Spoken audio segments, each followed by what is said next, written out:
আলহামদুলিল্লাহ নাহমাদুহু ওয়া নুসাল্লি আলা রাসূলিহিল কারীম আম্মা বাদ ইন্নাল্লাহা ওয়া মালাইকাতাহু ইউসাল্লুনা আলান নবী ইয়া আইয়ুহাল্লাযীনা আমানু সাল্লু আলাইহি ওয়া সাল্লিমু তাসলিমা। বন্ধু কাসিদায়ে হাসান বিন সাবিত রাদিয়াল্লাহু তাআলা আনহুম সাথী সাজানো নাতাকাল হাজানো সকাল কামানো বিশারিতি। বন্ধু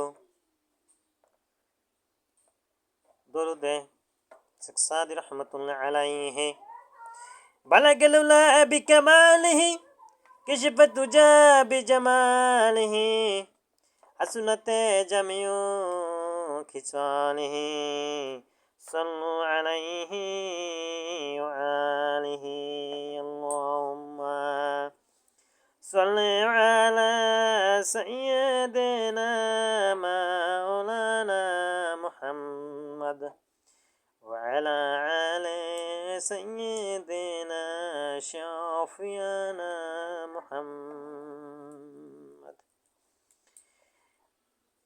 নবীজির পিতা আব্দুল্লাহ, নবীজির মাতা আমেনা, নবীজির দুধমা হালিমা, নবীজির রওজা মদিনা। ইয়া নবী সালাম আলাইকা, ইয়া রাসূল সালাম আলাইকা, ইয়া হাবিব সালাম আলাইকা সাল্লাল্লাহু আলাইহি ওয়াসাল্লাম। সম্মানিত হাজরিন, আজ 27শে জানুয়ারি রোজ মঙ্গলবার। আল্লাহ সুবহানাহু ওয়া তাআলার হুকুম, নবী করিম সাল্লাল্লাহু আলাইহি ওয়াসাল্লামের রুহানি ইজাজত, বাতিনি তালিম থেকে ইলহাম এসেছে। রুহানি ইজাজত প্রাপ্ত আলাবি সম্প্রদায়, শিয়াইজম, কারামাতি দল, ইসমাইলি দল, ইমামি দল, মূল শিয়া এবং গুরুত্বপূর্ণ প্ল্যাটফর্ম, মূল আধ্যাত্মিক শক্তির প্রধান হিসাবে আল্লাহর গোলাম হয়েছে রাসূল সাল্লাল্লাহু আলাইহি ওয়াসাল্লামের খাদেম হয়েছি। আলী রাদিয়াল্লাহু তাআলা আনহু, হুসাইন রাদিয়াল্লাহু তাআলা আনহুম, হাসান রাদিয়াল্লাহু তাআলা আনহু, ফাতেমা রাদিয়াল্লাহু তাআলা আনহা থেকে, আলী রাদিয়াল্লাহু তাআলা আনহুম থেকে দ্বাদশ ইমাম মুহাম্মদ আল মুনতাজার এই বংশটি। আমরা সকলেই হুসাইন রাদিয়াল্লাহু তাআলা আনহুর সন্তান, সুফি ইমামগণ। আর সেই ইজম থেকে সুফিজমের উৎপত্তি, আর তাসাইউ থেকে তাসাউফ শব্দের উৎপত্তি। এই তাসাইউ থেকে তাসাউফ শব্দের উৎপত্তি থেকে এই মুরাকাবা এবং মেডিটেশনের জন্য আল্লাহ সুবহানাহু ওয়া তাআলা যে দান করেছেন, আল্লাহ সুবহানাহু ওয়া তাআলা যে এই দরবারটি আধ্যাত্মিক শক্তির পাওয়ার হাউস হিসেবে যা যা পরিমাণ দিয়েছেন, এটা ওয়াকেফটে 2015 সাল থেকে সারা বিশ্বব্যাপী আমাদের আলোচনার প্রয়াস রয়েছে। সেখান থেকে আমরা একে একে করে যেখানে আপনারা ভিডিও দেখবেন সেট আপ করে নেবেন, পিন দিয়ে সাউন্ড বক্সে নিয়ে নেবেন, যাতে সকাল সন্ধ্যা আপনারা বাড়িটাকে শাখা ব্রাঞ্চে রূপান্তরিত করতে পারেন। তার কারণে এর সোহবতে ছাড়া আপনি বিজনেস ম্যাগনেট হওয়া সম্ভব নয়। সুন্নি, মুনাফেক, কাফের, ওদেরকে ভাই বলতে হবে। তারা যে কোনো ইলহাম শক্তি দিয়ে তোমার এটা নস্যাৎ করে দেবে। এবং তারা কখনও কাফের, মুনাফেক, সুন্নিদেরকে কখনও গালি দেওয়া যাবে না, তাদেরকে চিহ্নিত করতে হবে। তার কারণ পৃথিবীতে অনেক জাতি রয়েছে, ইহুদি জাতি রয়েছে, খ্রিস্টান জাতি রয়েছে, সুন্নি রয়েছে, মুনাফেক জাতি রয়েছে, তারপর নাস্তিক জাতি রয়েছে। দেখবেন সবচেয়ে ডেঞ্জারজনক হচ্ছে মুনাফিক। সুন্নিদের মধ্যে এটা সবচেয়ে বেশি মুনাফিক। এই মুনাফিক সবচেয়ে পৃথিবীর সবচেয়ে শ্রেষ্ঠতম ঘাতক বড় ইবলিস, শয়তান, শায়াতিন কলবের মধ্যে জারি করে দিয়েছে। কিন্তু নাস্তিক এবং কাফেরগণ এই আধ্যাত্মিকতাকে ভয় করে, মৃত্যুকে ভয় করে। তারা ইসলামের আধ্যাত্মিকতাকে সম্মান করে। সবচেয়ে স্বর্ণ শিখরে এই শিয়াইজম, সুফিজম এবং উচ্চ পর্যায়ের মুসলমান এবং নবী রাসূলের নিষ্পাপ মুসলমান, নিষ্পাপ ওয়ারিশ এবং ওসিলাতা সূরা মায়েদার 35 নম্বর শব্দ আল্লাহর হাবিবের খাঁটি ওয়ারিশ। ওরাসাতুল আম্বিয়া। যারা পরিমাণ জেনেছে, যারা পরিমাণ জেনেছে, এই ওসিলতা হিসাবে আমরা সকলেই এটাকে নিয়ে নেব, যেহেতু আধ্যাত্মিক শক্তির স্পিরিচুয়াল পাওয়ারের স্থান দিয়েছেন। এটা খাতা কলমেও আছে এবং স্টাম্পিং করা লিখে দেওয়া আছে, আমাদের ভিডিও অডিওতে সব কিছু দেখানো রয়েছে। সেজন্য আপনারা এই আধ্যাত্মিক শক্তি আরবি মহাপবিত্রতম সে একজন দরবার কর্তৃক পরিচালিত, কারামতি দল কর্তৃক, ইসমাইল দল কর্তৃক, দরবারটি কর্তৃক পরিচালিত মোহাম্মদ আলী কবরস্থান। আপনারা দেখেছেন ইতিমধ্যেই দ্বিতীয় বার্ষিকী বিরাট এক তাফসীর সৃষ্টি ইলমে লাদুনির মাধ্যমে মিলাদ কিয়াম হয়ে গেল। দরবার কর্তৃক পরিচালিত এই ইসমাইলের দল কারামতি দরবার কর্তৃক পরিচালিত হাজিবাড়ি জামে মসজিদ রয়েছে, বটতলা জামে মসজিদ রয়েছে। আজকে আমি ঘোষণা দিলাম, এই কর্তৃক পরিচালিত আগেই ঘোষণা দিয়েছি, যেহেতু সুফি সাধক আধ্যাত্মিক শক্তির আলোকবর্তিকা আউলিয়া আশরাফ আলী বিচ্চি রহমতুল্লাহ আলাই আমার জ্যাঠাজি ছিলেন। ওনার সঙ্গে আমি দেখেছি, ঘুরেছি, অনেক জায়গায় দর্শন করেছি, ইলহাম শক্তি নিয়েছি। এবং সেখান থেকে এই দরবার আরবি মহাপবিত্রতম শিয়া দরবার কর্তৃক পরিচালিত আব্দুল খালেক রহমতুল্লাহ আলাহের দরগাটি রয়েছে মাদারগঞ্জে। এবং সে এখনও আসতে পারেনি, অনেক ফল্ট রয়েছে। আলামিন পীর সাহেব যে রয়েছেন বর্তমানে, সে হচ্ছে টাকা লোভী, নারী লোভী। তাকে এই আরবি মহাপবিত্রতম আধ্যাত্মিক শক্তির জায়গায় এসে তওয়া তাহিল করে তারপর খাদেম হিসেবে, গোলাম হিসেবে কাজ করেন দরবারের জন্য, আমার জন্য নয়, কাজ করার জন্য আহ্বান জানাচ্ছি। নতএব তার প্রতিও পৃথিবীর শ্রেষ্ঠতম আইন প্রণয়ন আমি করছি রোজা অবস্থায়। আর সেই সঙ্গে এই আরবি দরবার কর্তৃক পরিচালিত রওশনপুর ব্রাঞ্চ রয়েছে নস্কাবন্দিয়ার, এটা কর্তৃক আমার অবজারভেশন করেছি, আরবি দরবার কর্তৃক পরিচালিত। এটাও আগেও ঘোষণা দিয়েছি, এখনও দিচ্ছি।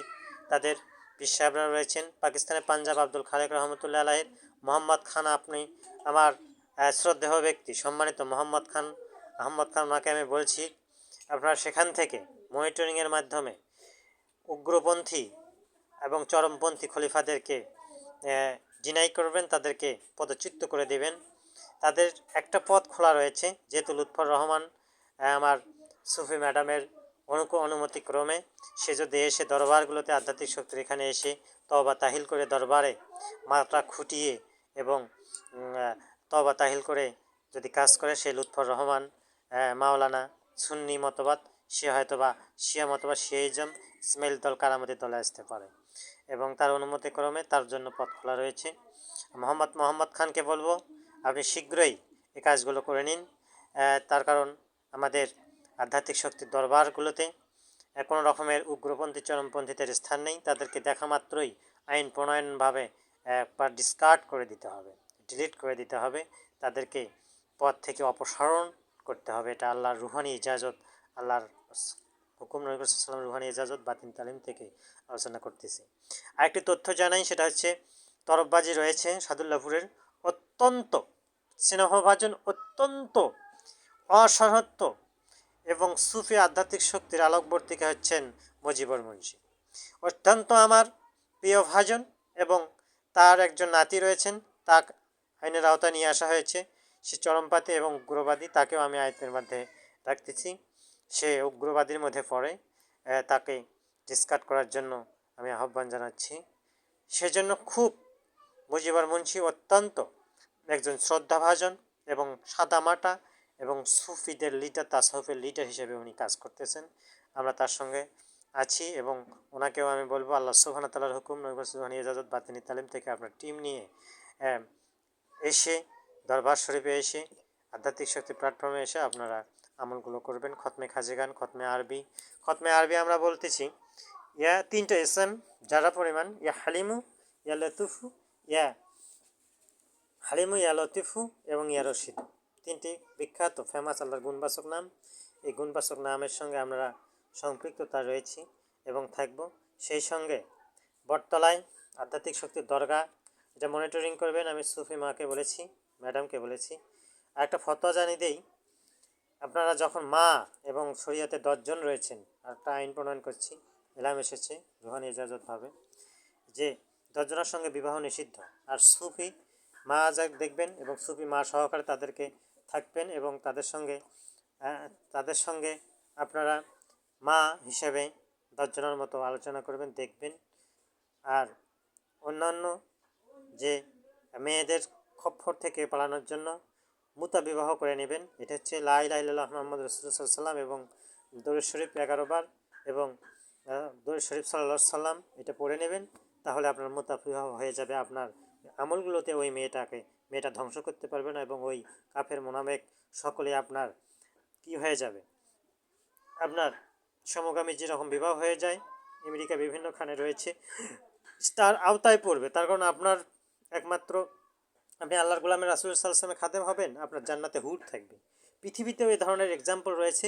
আপনি মুতা বিবাহ করে নেবেন, সে তাহলে আপনার কদমমুচি করতে থাকবে এবং আমলগুলো নষ্ট করবে না। এটা সেই নয় যে আপনি তার সঙ্গে দৈহিক মেলামেশা করবেন, এটার সিক্রেট রয়েছে। একমাত্র সেটা করা যাবে clearly, sensitive, be careful, cool down স্থানে কালেমা পড়ে দরুদ ও সালাম প্রেরণ করে, দরুদ ও সালামের মাধ্যমে এটা যেন কোনো ধ্বংসরে আমি ফতোয়া আইন প্রণয়ন করছি, এটা কোনো ধ্বংসপ্রাপ্ত যেন টু শব্দ না হয়, বিশৃঙ্খলা না হয়। যদি হয় তাহলে তাদেরকে আমি ওই কাফল এবং কাফলিদেরকে হত্যার নির্দেশনা রয়েছে এবং সে রেফের মধ্যে পড়ে যাবে এবং আইনের আওতায় পড়ে যাবে। এটা হচ্ছে এনজয়মেন্ট, কাফলের এনজয়মেন্ট মুতা বিবাহের মাধ্যমে। সে দরুদ শরীফ পড়ে নেবে, লা ইলাহা ইল্লাল্লাহু মুহাম্মাদুর রাসূলুল্লাহ। কিন্তু 10 জন ব্যতীত, এনারা হচ্ছেন শরীয়তের মা, বাবা, ফুফু, বিভিন্ন ধরনের আমাদের বড় বোনেরা রয়েছেন। 10 জন নারীর সঙ্গে যাদের সঙ্গে পুরুষের দেখা করা নিষেধ রয়েছে, এই নিষেধ এবং শুধুমাত্র হজে ভাইয়ের সাথে যেতে পারবে, বাবার সাথে যেতে পারবে, এ ধরনের আমাদের সমাজের রেস্ট্রিকশন রয়েছে, তারা ছাড়া এটা বিবাহের রিকগনাইজ এবং আইন প্রণয়ন রয়েছে। এটা একান্ত সেফলি এবং গোসল করে খুব সুন্দর হয়ে খুজু সহিত কাফল এবং কাফলি এবং মুতা বিবাহের জন্য লা ইলাহা ইল্লাল্লাহু মুহাম্মাদুর রাসূলুল্লাহ সাল্লাল্লাহু আলাইহি ওয়াসাল্লাম 11 বার পড়ে নেবে, সাল্লাল্লাহু আলাইহি ওয়াসাল্লাম দরুদ শরীফ পড়ে নেবে। ইলহাম এসেছে এভাবে সমাজে শৃঙ্খলাবদ্ধভাবে করতে হবে। নচিত কোনো যদি জোরপূর্বক হয়ে যায়, সমাজ যদি বিশৃঙ্খলা সৃষ্টি হয়ে যায়, তাহলে ওই কাপলিকে রেফ কেসের মধ্যে আওতায় পড়িয়ে তাদেরকে ফাঁসি অথবা যাবজ্জীবন কারাদণ্ডের মধ্যে দণ্ডিত করা হবে। এটি হচ্ছে আইন, মুতা বিবাহের আইন প্রণয়ন। এটা শুধুমাত্র মারেফাত, কাপল যাবে আর সেই ব্যক্তি জানবে, দুইটা ব্যক্তি জানবে, এইটা ছাড়া আর কেউ জানবে না। মুতা বিবাহের আইন রয়েছে, অনেকগুলো আইন রয়েছে, যার কারণে বিশৃঙ্খলার সৃষ্টি যেন না হয়। 10 জন শরীয়তে 10 জন ব্যতীত 10 জনের সঙ্গে যে দেখা, সুফি মা, সুফি ম্যাডাম, সুফি জ্যাঠা, সুফি মা, এভাবে রয়েছে, আরও ইনক্রিজ হয়েছে। সুফি মাও এই 10 জনের মধ্যে পড়বে, 11 জন 12 জন হয়ে গেল। এভাবে আইন প্রণয়ন আমরা করলাম আজকে। এই জন্য আমরা সকলেই সজাগ থাকব। আর আমাদের ব্রাঞ্চেরগুলোর মধ্যে জামালপুরে রয়েছে, আমার মায়ের বাসায় দিয়েছি। এই ব্রাঞ্চগুলো আপনারা খুব সুন্দরভাবে দেখাশোনা করবেন এবং ব্রাঞ্চের জন্য সবসময় সকাল বিকাল আমি এখান থেকে সুফি আধ্যাত্মিক শক্তির আলোকবর্তিকা রোহেত মেম্বার এবং সুফি মা মিলি বেগমকে বলবো আপনারা ব্রাঞ্চগুলোকে ইনক্রিজ করেন। হেড অফিস থেকে আপনাদের বাড়িতে গেছে, আপনারা ফির আবার এভাবে ইনক্রিজ করবেন শাখা প্রশাখাগুলো। সকল সম্পদ দরবারের 25%, 37 এবং 17%, এটা হচ্ছে মূল হেড অফিস বটতলায়, কুকরা মাহমুদের জমি এবং এখানে 37% মোহাম্মদ আলীর পিছনে এবং 17% এইটা দরবারের হেড অফিস এবং একচ্ছত্র মালিক সুফি ইমাম হজরত মোহাম্মদ রফিকুল ইসলাম বিপুল ইলহাম ইজাজত প্রাপ্ত নবী সাল্লামের আল্লাহ সুবহানাহু ওয়া তাআলার হুকুম ইবাদতে মালিক। আল্লাহ সুবহানাহু ওয়া তাআলার হুকুম, নবী সাল্লাল্লাহু রুহানি ইজাজত বাতিনি তালিম থেকে আলোচনা শেষ করছি ইনশাআল্লাহ। ওয়া আখিরু দাওয়ানা আলহামদুলিল্লাহি রাব্বিল আলামিন। আসসালামু আলাইকুম ওয়া রাহমাতুল্লাহ।